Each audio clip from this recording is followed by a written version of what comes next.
Seattle has been rising since the city defunded its police force in 2020. And now the city's mayor is sending a message to residents pushing for police. We also need immediate action and innovation to respond to our public safety issues. Problems we're having are far too common in our city. Seattle saw a 4% rise in reported crime last year. We need more officers to address our staffing crisis. I'm working with those interested in helping us build up a great department. 3 Seattle residents, Jonathan Choe, Eli Hosher, and Victoria Beach, join me now. Thanks to all 3 of you for being here. Victoria, you just heard the mayor. Is that enough to save Seattle? You know, right now, I don't have a lot of hope. I think the mayor is on the right track, but Seattle is in a huge crisis. Our city has been destroyed, and we're not going to get it back anytime soon. I agree we do need more police. It's a free-for-all in Seattle. You want to commit a crime, move to Seattle. But it's a beginning. Understood. Eli, let's look at the numbers. Seattle police budget just saw its first increase since 2020 after in total, I'd say about $50 million was cut over the course of time there. Is that enough to reduce crime? No, it is not. You know, the crime is just getting worse and worse. There's a homeless encampment that's right next to my son's school that's been there for over a year, and it's just gotten, you know, it's doubled and tripled in size, and it's just ridiculous that that's even possible, that could be next to a school. Still makes no sense. And you see this in San Francisco. Obviously, you see it in Seattle as well. It makes no sense why they do that, but they do, and it's sickening. Jonathan, your job is reporter. You're a journalist. You cover this stuff.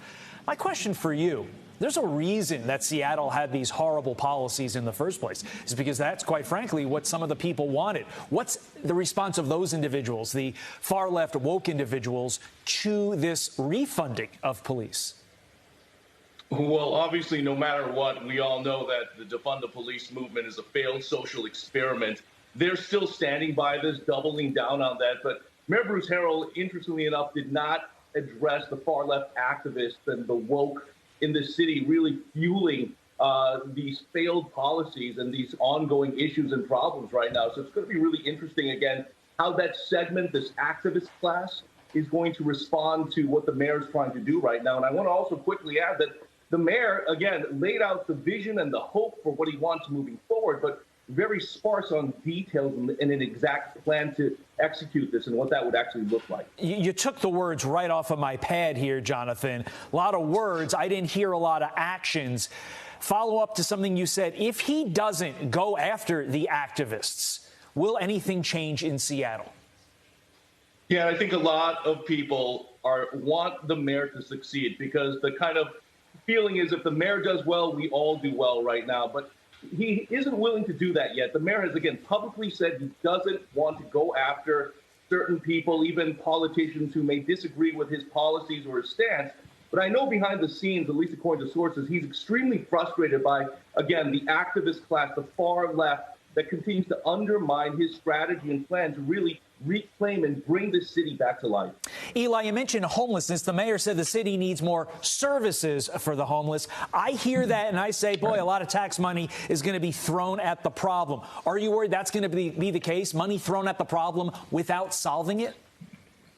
Oh, absolutely. I mean, they've already had, $50 million of public dollars given to them, and over 6 months, we haven't seen anything, get any better. And all of the, solutions or things that they want to propose as actions are mostly primarily around, how to the homeless and not around the public safety issue.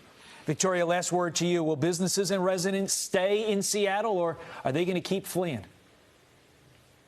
I think they're going to keep leaving. It's I haven't seen anybody even come back. Yeah. People say, "Oh, it's picking up." It's not.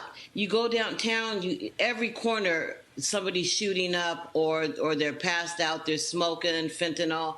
Got it. It's no, they're not coming back. Victoria, Eli, Jonathan, thank you very much. Appreciate your insight. Thanks.